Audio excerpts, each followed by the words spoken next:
I took apart this switch from the crappy power strip, which has no branding and anything, just the specs, 16 amps, 250 volts, and it has a simple switch mechanism inside, just one simple gate that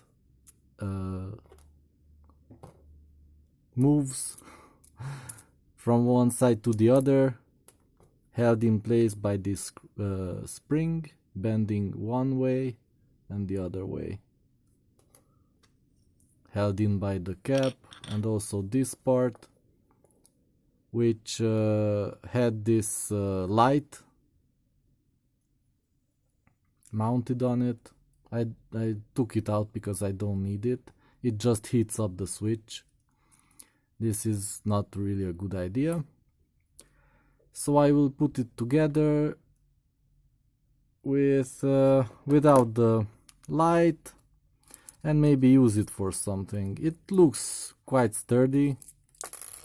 This part, solid metal. I don't think it's copper, it's something shiny. But these parts are copper. The pins that come out on the bottom, these are copper, really nice.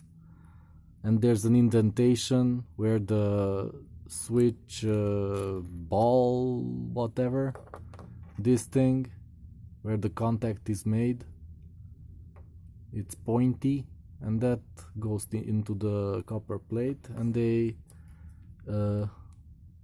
made a little hole. Yeah, let's call it a hole. It's an indentation, so this pointy thing fits inside, and more the contact surface is bigger. So yeah, I think this is okay. I preferred it if it had both channels interrupted, but yeah, this is also useful to have such a switch that can interrupt one wire at least. So yeah, you just put it in, put in the spring, then the switch without the, the cap without the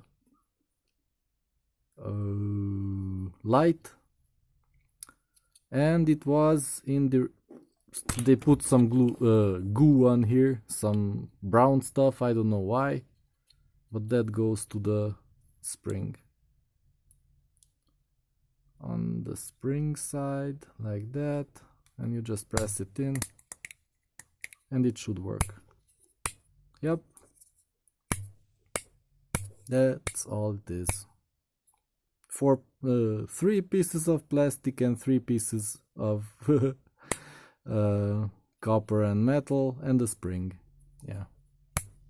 This may cost anywhere around $1, but I think this one, without all the extra parts, it should cost just 10-20 cents. Yeah. Anyway, it seems sturdy enough. I think it will support this amperage that they written here, so yeah, I think it was worth it. The power strip, not so much.